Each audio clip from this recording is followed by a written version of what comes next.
ہمارے چینل میں خوش آمدید۔ چلیں شروع کرتے ہیں آج کی کہانی۔ میری شادی کو کچھ ہی دن ہوئے تھے۔ میں اور میرے شوہر ہم دونوں بیٹھے خوش گپیوں میں مصروف تھے۔ ہم دونوں برآمدے میں بیٹھے ہوئے تھے اور اس وقت میری ساس اور نند کچن میں مصروف تھیں۔ اتنے میں میرے سسر اوپر سے آ گئے اور غصے سے کہنے لگے، یہ کیا بے ہودگی ہے؟ میں ان کے انداز پر ہکی بکی رہ گئی۔ یہ بات کرنے کا کون سا طریقہ ہے؟ میں نے ایسا کیا کر دیا ہے؟ میرے شوہر بھی اپنی جگہ پر سہم کر رہ گئے تھے۔ وہ ویسے بھی اپنے ابو سے بہت زیادہ ڈرتے تھے۔ گھر میں جوان بچے موجود ہیں، جوان لڑکی گھر میں بیٹھی ہے اور تم لوگ اس طرح سے سرے عام سب کے سامنے ایک دوسرے میں کھوئے ہوئے ہو۔ مجھے بہت ہی زیادہ شرم محسوس ہوئی۔ میں اٹھ کر اپنے کمرے میں آ گئی۔ اس کے بعد میں کبھی بھی سب کے سامنے اپنے شوہر کے ساتھ نہ تو کبھی بیٹھی تھی اور نہ ہی کبھی ان کے ساتھ بات کی تھی۔ میں اپنے گھر بار کی لاڈلی تھی۔ مجھے کبھی کسی نے اونچی آواز میں بات تک نہیں کی تھی۔ جب میرے سسر نے مجھے اس انداز میں ڈانٹا تو مجھے بہت زیادہ رونا آیا۔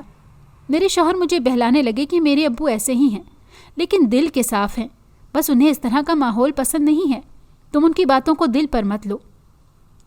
اور میں صبر کرنے کے علاوہ اور کیا کر سکتی تھی؟ شادی کر کے اس گھر میں آئی تو پھر مجھے رہنا بھی انہی لوگوں کی مرضی کے مطابق ہی تھا۔ میں جب شادی ہو کر اس گھر میں آئی تھی تو اس گھر کا ماحول ہمارے گھر کے ماحول سے بہت ہی زیادہ مختلف تھا۔ ہمارے گھر کا ماحول بہت آزادانہ تھا۔ ہم آزادی کے ساتھ ہر قسم کا لباس پہنا کرتے تھے، کہیں بھی دوستوں کے گھر میں آتے جاتے تھے، جبکہ سسرال کا ماحول ہمارے گھر کے ماحول سے بہت زیادہ مختلف تھا۔ یہ بہت مذہبی تھے۔ گھر کا ماحول بہت ہی زیادہ سخت تھا۔ یہاں پر عورتوں کو اونچا ہنسنے کی اور بولنے کی بلا ضرورت گھر سے باہر نکلنے کی بھی اجازت نہیں تھی۔ عورتیں گھر میں ہی ہر وقت بڑے بڑے دوپٹے اڑا کرتی تھیں۔ یہاں پر گھر میں ہم 3 عورتیں تھیں، میں، میری ساس اور نند، جبکہ مردوں میں میرے شوہر، سسر اور میرا چھوٹا دیور شامل تھا۔ وہ گھر میں سب سے چھوٹا تھا اور گھر بھر کا لاڈلا تھا۔ میرے لیے یہ ماحول بہت مختلف تھا، تو یہاں مجھے زندگی گزارنا بہت مشکل لگتا تھا۔ یہ گھٹا سا ماحول تھا، یہاں کا جیسے انسان ہر سانس بھی نہیں لے سکتا تھا۔ میں اکثر اپنے شوہر سے اس ماحول کی شکایت کرتی تو وہ کہتے کہ ہمارے ہاں شروع سے ہی یہی ماحول رائج ہے۔ میرے ابو جیسا کہتے ہیں ہمارے گھر میں ویسا ہی ہوتا ہے، ہم ان کی مرضی کے بغیر نہیں جا سکتے۔ مگر مجھے یہاں پر زندگی گزارنا بہت ہی زیادہ مشکل لگ رہا تھا۔ مجھے اپنے ماں باپ سے شکایت ہو رہی تھی کہ انہیں میری عادات کا، طبیعت کا اچھے سے اندازہ تھا، تو پھر انہوں نے یہاں پر میری شادی کیوں کی؟ مگر میرے شوہر بہت ہی زیادہ محبت کرنے والے تھے، مجھ سے بہت زیادہ پیار کرتے تھے۔ ان کی محبت کے آگے مجبور ہو کر میں اس ماحول میں خود کو ڈھالنے کی کوشش کرنے لگی تھی، مگر مجھے بڑا سا دوپٹہ اوڑھ کر کام کرنا بہت مشکل لگتا تھا۔ مگر میں رفتہ رفتہ خود کو اس ماحول میں ڈھالنے کی کوشش کرنے لگی تھی۔ جب میرے سسر گھر میں آتے تو گھر میں جیسے کرفیو سا لگ جاتا تھا۔ وہ بلا وجہ غصہ کرتے تھے، چلاتے تھے، نہ جانے انہیں بلا وجہ روب جما کر کیا ملتا تھا۔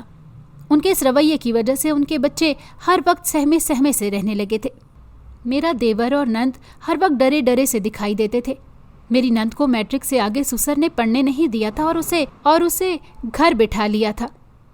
اس بیچاری میں اعتماد نام کو نہیں تھا۔ اسے اگر ایک سے دوسری بار کوئی بات پوچھ لی جاتی تو وہ گھبرا جاتی تھی۔ سب سے عجیب بات مجھے یہ لگتی تھی کہ گھر میں کسی کو ٹی وی دیکھنے کی بھی اجازت نہیں تھی۔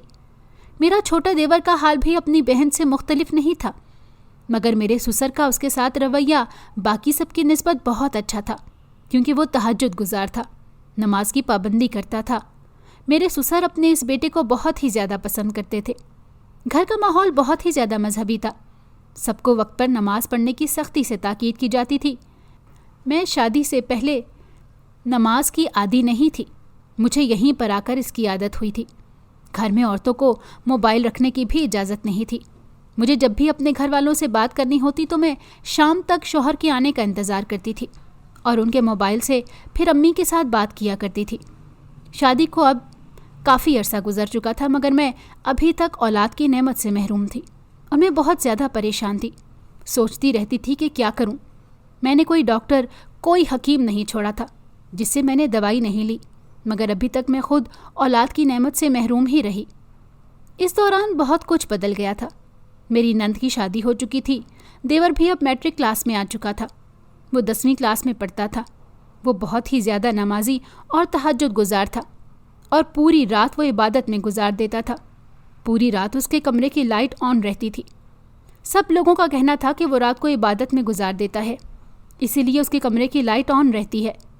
بچپن میں میرے سسر میرے چھوٹے دیور سے بہت زیادہ پیار کرتے تھے، مگر اب وہ جوں بڑا ہو رہا تھا وہ اس پر بہت زیادہ سختی کرنے لگے تھے اور ضرورت سے زیادہ روک ٹوک کرنے لگے تھے۔ میں اکثر اپنے شوہر سے اپنے سسر کے رویے کی شکایت کرتی تھی کہ جوان ہوتے بچے کے ساتھ اس انداز میں بات کرنا مناسب نہیں ہے، مگر وہ بھی کیا کر سکتے تھے؟ کوئی بھی میرے سسر کے سامنے نہیں بول سکتا تھا۔ وہاں غصے کے بہت ہی زیادہ تیز تھے۔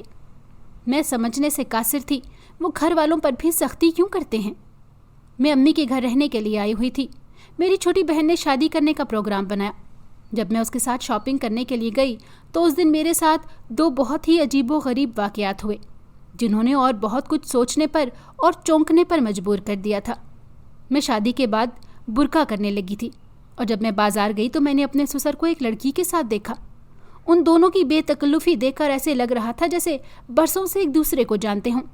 تب مجھے اس بات کا احساس ہوا کہ میں اکثر یہ سوچتی تھی کہ سسر گھر والوں پر اتنی سختی کیوں کرتے ہیں، کیونکہ وہ خود اس طرح کے تھے۔ جو خود انسان ٹھیک ہوتا ہے اسے سب لوگ ٹھیک ہی لگتے ہیں، اور ضرورت سے زیادہ سختی وہی کرتا ہے جس میں کہیں نہ کہیں کوئی کھوٹ موجود ہوتا ہے۔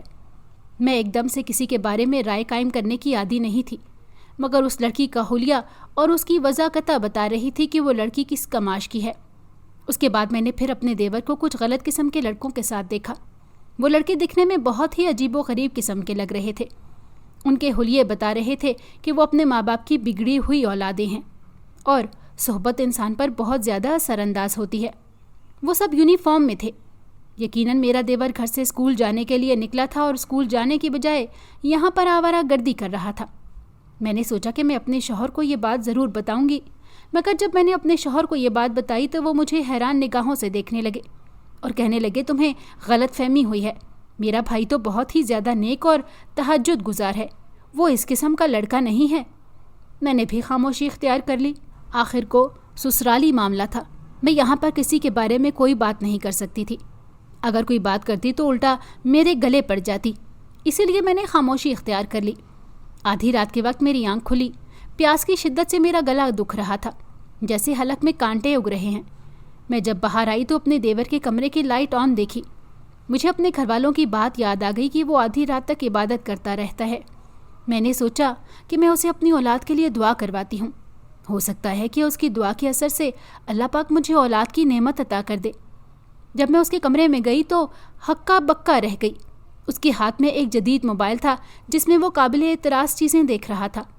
مجھے دیکھا اور گھبرا گیا تھا، اور اس نے موبائل چھپانے کی کوشش کی، مگر میں سب کچھ دیکھ چکی تھی۔ اب اس کا چھپانے کا کوئی فائدہ نہیں تھا۔ میں نے اس سے پوچھا کہ مجھے بتاؤ یہ سب کیا ہے؟ تمہارے ابو کو اگر اس بارے میں پتہ چل گیا تو جانتے ہو کیا ہوگا؟ تمہارے پاس یہ موبائل کیسے آیا؟ اور یہ جو کچھ تم تہجد کا نام لے کر رہے ہو، جانتے ہو کہ یہ کتنا بڑا گناہ ہے؟ اور یہ تمہارے پاس آیا کہاں سے؟ ایک تو تم گندی چیزیں دیکھ رہے ہو، دوسرا تم تہجد کا نام لے رہے ہو۔ میں جان سکتی ہوں کہ یہ سب کیا ہے؟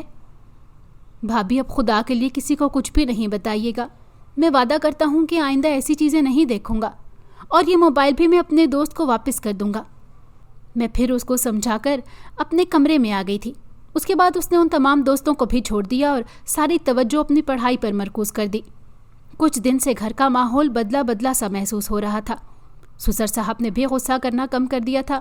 میرے شوہر بھی کچھ پریشان سے رہنے لگے تھے۔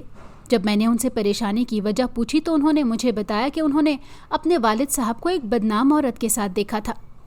یہ سن کر میں نے انہیں نہیں بتایا کہ میں بھی انہیں ایک لڑکی کے ساتھ دیکھ چکی ہوں، مگر اب میرے سسر اپنے بیٹے کے سامنے شرمندہ ہوئے تو بدل گئے تھے۔ اب بلا وجہ سختی نہیں کرتے تھے۔ گھر میں سکون کی فضا قائم ہو چکی تھی۔ ہر وقت کی روک ٹوک ختم ہو چکی تھی۔ میں نے ایک ڈاکٹر سے علاج کروایا تو کچھ دن یوں ہی میرے رب نے مجھ پر اپنا کرم کر دیا تھا، اور میں اب ماں بننے والی تھی۔ اتنی بڑی خواہش پوری ہو رہی تھی۔ میں بہت زیادہ خوش تھی۔ انہی دنوں میرے دیور کا رزلٹ آ گیا اور وہ بہت اچھے نمبروں سے پاس ہوا۔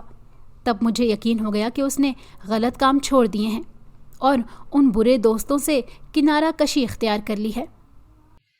ناظرین، اگر آپ کو ہماری کہانی اچھی لگی ہے تو ویڈیو کو لائک کریں، شیئر کریں اور ہمارے چینل کو سبسکرائب کریں۔ اگلی ویڈیو تک اجازت دیں۔ اللہ حافظ۔